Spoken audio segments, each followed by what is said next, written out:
with that today, we should be at the point now where we have our finished bottle. Now, there might be issues here and there. No, none of yours is going to be perfect. Mine isn't perfect.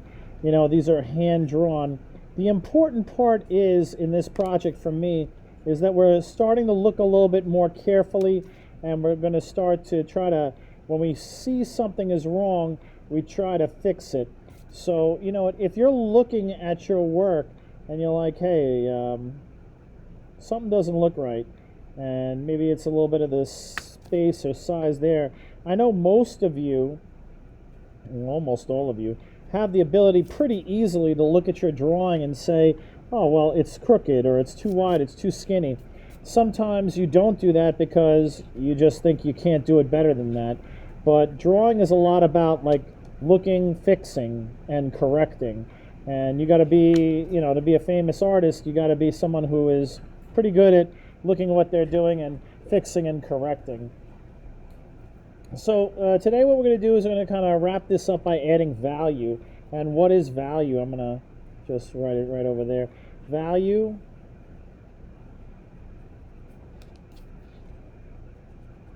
like the value, like the price of something. The value is a light and shadow. The value of how dark something is. So value, adding value to something is all just doing light and shadow. Now, we're all not working with the same kind of paper. Some of us have sketchbook paper, others probably have maybe some high quality paper, and yet other ones of you are mostly just working on computer paper. I know some of you are drawing on the back of other handouts and dittos from other classes. So what I want to do today is I just want to work on our sensitivity to blend things and to create different values. And part of that is going to be developing a nice soft touch with the pencil. Now, what you see me doing right over here is a sample. This is some shading that I'm doing with the pencil. And what you want to see in the shading that I'm doing, and again, I have a lot more experience drawing than you guys do. I've been on the world a lot longer than you have. I've been drawing a lot longer than you've been alive. But what we want to get is that we want to get that light touch. You want to be able to see that gentle blending from dark tone to light tone.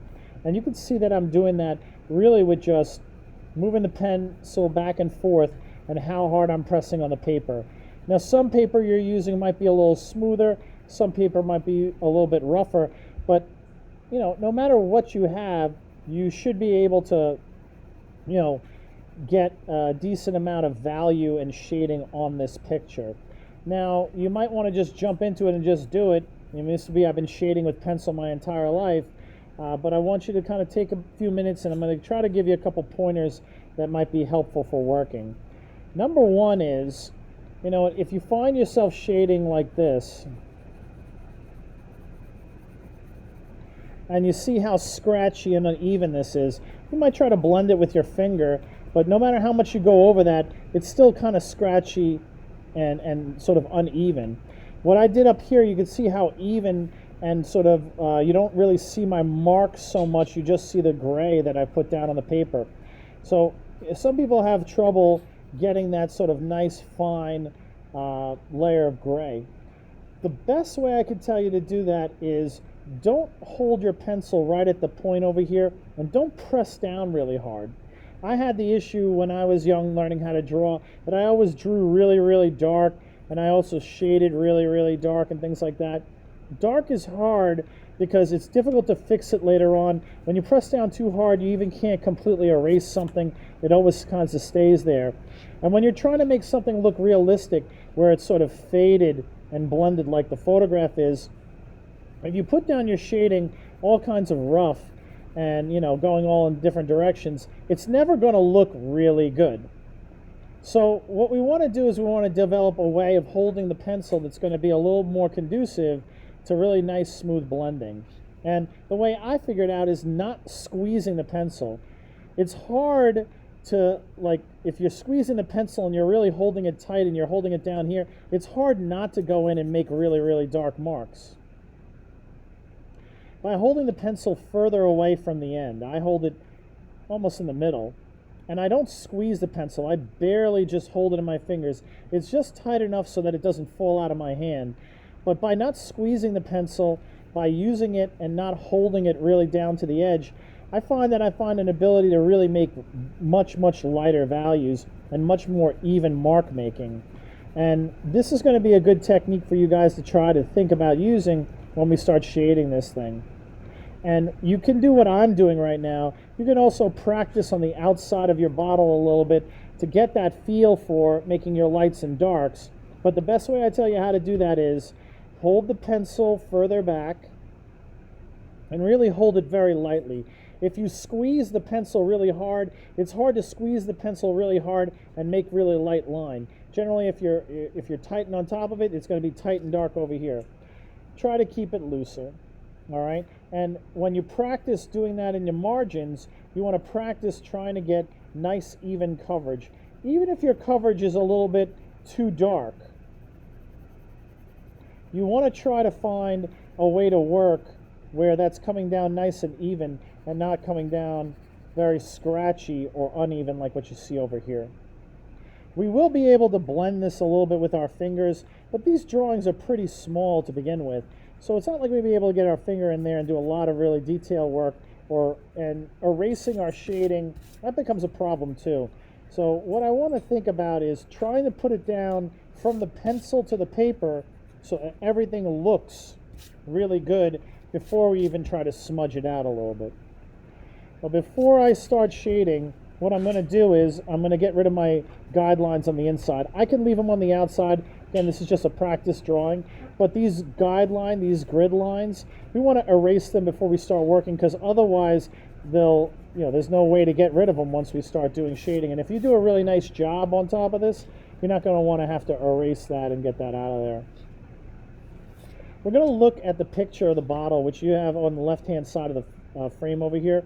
We've got a light side that is over here, and we're going to treat that side as just white, even though it does have a slight shade of gray in the photograph.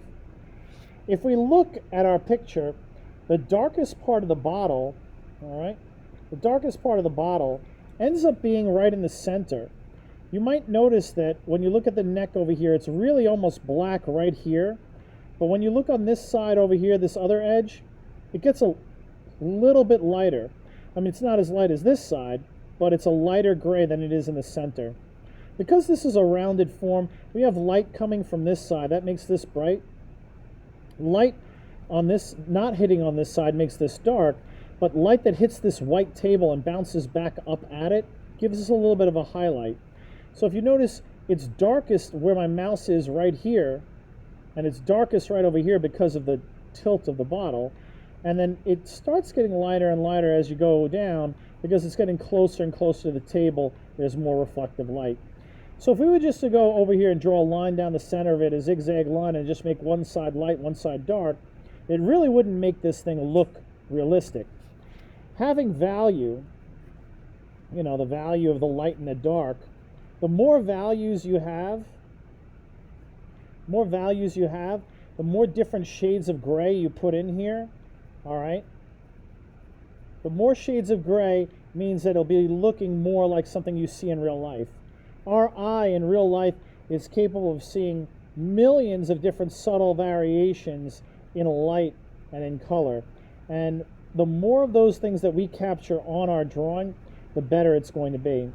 Now, the one thing I'm going to tell you about how you work is you can always come back and make things darker. So if you're going to make a mistake, I would rather that you went a little too light than a little bit too dark. And that reason for that is that, if you go too light, you just add more pencil lead to it. But if you go too dark, you're going to have to come back and try to erase. And in my experience, when you erase, it's almost like starting over again. You kind of want to build off of what you're doing. So what you're seeing over here is I've put a little bit of pencil lead down on the cap over here. And then I'm not going crazy, but I'm just kind of smudging that out a little bit. Because we're drawing small, you could use your eraser later on and kind of clean up the outside of that. But I'm looking at the cap, and I'm looking at this area in particular, and I'm trying to look at all the little subtle changes in how it gets a little lighter and a little darker. And again, when I look at this side of the cap, it's not necessarily as dark as it is in the center. And I'm going to want to try to make that the right value just by the amount of pencil lead that I put on it. I also have this top part of it. It's really not that dark, but it's also really not bright white either. I'm going to come in and do a little bit of that shading as well. On this side, the light side, you can see I have a little bit of shading to do over here as far as detail, and then I have a little bit of gray to go. Now, this drawing is not going to be exactly the same as the photograph. We want to use it as a reference, but we'll have little disparities. But for the most part, I want to leave this side pretty much alone. Looking at my photograph again, I like to work from the top down. This way, if I work down over here first, then I'm putting my hand on pencil mark and I'm smudging it all over the place. If I work from the top down this way, when I'm done with an area and I have it just the way I like it, I get to leave it alone and I won't end up smudging it out and having to redo it later. I always found when I was younger and like your age in art classes, I would always smudge up my pencil drawings something awful because I would always put my hand down on areas that I already worked on. But what I found out is that if I just avoided those spots, left them till later, and worked in the parts from the top down, left to right, that way I could kind of work in a way that doesn't necessarily ruin my work. Again, I'm going to leave right over here pretty much white, but I want to capture the idea that the darkest portion of this really falls in the center area of this cap over here. And again, I'm using my picture as my reference. Now underneath this little fold, I've got another little sort of indent, and that indent is dark. And then you can see the parts that I start with, I generally start putting pencil lead down in the darkest areas. And one of the things I want you to see how I'm doing on this particular bottle is I'm shading left to right. Obviously you can get similar effects going in any direction, especially if you're putting this down very, very evenly. But what I want to do here is I like to do that because if it is streaky, that left to right sense that you're having right now actually makes it seem like the bottle's a little bit more rounder. So with that, I shade left to right, and then if I want to smudge it out a little bit, I can kind of smudge it out a little bit, but I don't want to do too much of that. For the smudging, I just use my finger. It ends up being that the little bit of oil that's on your hand, you know, or like just a little bit of just natural skin essence, kind of helps this stuff smudge out kind of nicely. I'm not going to overdo it. Really what I want to learn how to do in this particular project is how to use my pencil to capture those little bits of lead. So I'm continuing on with the darkness of the neck of the bottle, and in the photograph, this area that I'm working on is really one of the darkest areas in the entire picture. Now, as I'm working on it, again, I'm trying to put everything down as evenly as possible, and on this sort of far side of the neck, I'm still trying to get a little bit of that light gray. And you see, just with one or two little smudges, it kind of takes care of everything, makes it all look pretty good. If you end up smudging too much and making this side too gray, this is where you come in with your eraser. Now, pencil lead, a regular number 2 pencil or whatever you're using, tends to be very gray or like silver when you look at it. Even in a light reflection, that gray is never going to look like jet black. So keep that in mind, that your drawing is probably going to be a little bit lighter than what the photograph looks like, and that's okay. Also remember the fact that I told you, you know what, if you make a mistake, I'd rather it be that you went too light than too dark. One of the things a lot of people tend to ignore is they tend to ignore like what the shadow is doing. And when you do that, you lose a little bit of the shape of the bottle. If you were to just make the shadow go straight down the bottle, you would find that it kind of ends up making this look a little less realistic. So you notice that my shadow kind of curves around that indented area. And what I'll do is I'll smudge a little bit of that, take a little bit of the dirt that's on my finger and kind of wipe it on that area to make the transition. From here, I'm going to continue to make stuff a little bit darker, because after I smudge it, I realize that I need to make it just a little bit darker. And, you know, that's the best way to work. You'll notice that I don't really have to erase much when I work like this, because basically all I really have to do is like, well, if it's not right, it means I have to add a little bit more.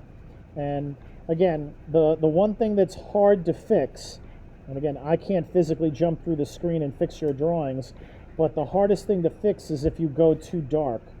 If you go light, I can always tell you, go back into this spot and make it a little bit darker. Go back into that spot and make it a little bit darker.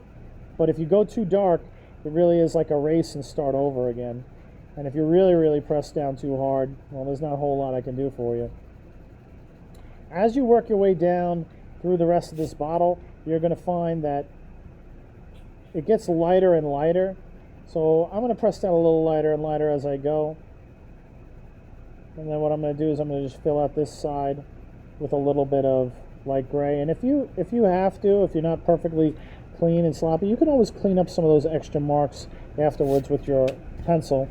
And then after I have my base layer, and you can see how smooth it looks just with coming off the pencil, here I'm going to come in and just kind of up and down sort of blend that into the paper and kind of make it look a little softer, a little more set. Now, again, I don't want to lose the whiteness of this edge, so with all that smudging and all that work that I do, if you find that you start making this side a little bit too gray, come back and lighten it up. And what I see is really, I think I need to go back in and add a little bit more value to my shadow on this side because I don't think it's dark enough. But the important thing that I want you to see, and I don't want it to be like, oh, well, you know, did you get all the details and everything else exactly perfect? I'm not concerned with that so much. What I do want to see, though, is that you understand the little subtle variations and that this edge over here is actually just a little bit lighter than it is over there. And because if you can capture that, you could really draw something that looks three-dimensional and looks like it exists in real life. I'm not going to tell you that inside of the however many minutes it's been that I've worked on this, that this would be a finished drawing, but I'm getting closer and closer by the minute. I would definitely go back and add a little bit more value to it, but I want you to be able to get some work done and try to do a little bit on yours while all of this is still very fresh in your head. I'm going to add a little bit of the shadow that I see on the bottle and realize that that shadow comes out basically on a right angle from the bottom of the bottle. I'll get rid of some of my practice stuff. I'll go ahead and kind of smudge that out with my finger a little bit and realize that the shadow is the darkest that it is right here underneath. And the rest of this stuff will really just be touching up. So we want bright side, we want darker shadow, we want to see how the shadow bends along with this bottle, and we want to make sure that there's a reflected light side over here. It's not necessarily as light as the white, but it is still lighter than our darker scents. And again, if you were to make a mistake or not get this exactly right or struggle with it, I'd rather that you struggle with it making it a little bit too light than making it too dark. Too light is always fixable. When we're done with this, we're going to submit. I'm going to post a new assignment for this. That new assignment is basically going to be shading the bottle, and that's really going to be the it for this for us. Mine is not completely done, but I think you can get a feel for what I was trying to do. I want to see nice, smooth, even shading, not streaky, scratchy kind of stuff. I want to see that you shaded left to right. That way it kind of keeps with the flow of the bottle across the bulging part of it. I want to see soft blended colors. You don't have to spend half an hour with your fingers blending this out. It should be soft and even as off the pencil with just a little touch up by dragging your finger across it. I want to see that you understand these things and you can apply what I just showed you. So far you've been doing a great job of doing that with the drawing part. Now let's just see about you doing that with the shading part. And again, your paper and your pencil may be different than mine, may not necessarily respond to the paper the same, but you still should be able to get shading on this, whether you're using computer paper or drawing paper. It really will be fine. And this is the last portion of the bottle. We're going to be done with the bottle once you're done with this. So again, that's been shading the bottle. Use this video as necessary. Watch it, pause it, rewatch it if necessary. I'm going to post this shortly, and you'll have it to work with.